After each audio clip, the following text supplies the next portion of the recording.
You're watching Newsfeed. This is the AM edition. Thank you so much for joining us. Police Minister Bheki Cele will today be engaging with role players in the taxi industry in KwaZulu-Natal. This meeting is to find lasting solutions to the ongoing acts of violence and intimidation between rival taxi associations. The engagement comes as scores of taxi owners have been gunned down in less than a month. Newzroom Afrika's Nobuhle Modise joins us live from Ladysmith. Nobuhle, good morning on this Monday. Do we expect the police minister and certainly the parties involved today in this conversation to come up with lasting solutions?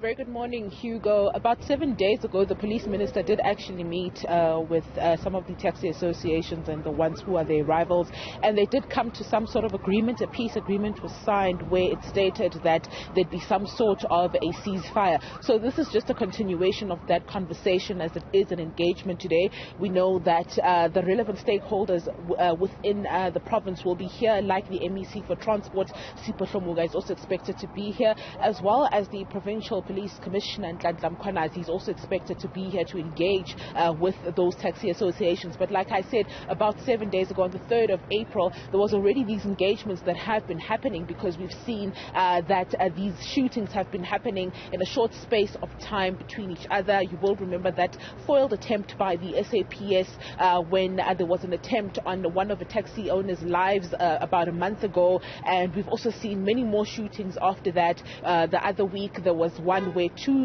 taxi owners were killed inside a taxi in Berea in Durban, and so those are the kind of things that have been happening. So these engagements have been ongoing with the police minister, who whenever there's an incident, he seemingly is here. So today is just a continuation of that conversation. As I said, a peace agreement had been signed on the 3rd of April where they've called for a ceasefire amongst the taxi rivals. So today will be that engagement that includes the MEC for Transport, Sipohlo Muga, as well as the Provincial Police Commissioner Newzroom. As you can see behind me, they are arriving. It is supposed to start now at 10 a.m. I'm going to move out of shot so my colleague Sibongiseni Ngumbande can just show you as they arrive. The police minister's contingency has arrived, as well as all the other provincial leaders which are expected here today.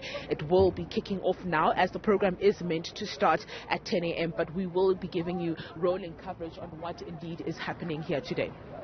Nobuhle, before we let you go, are we privy to some of the details of that ceasefire agreement?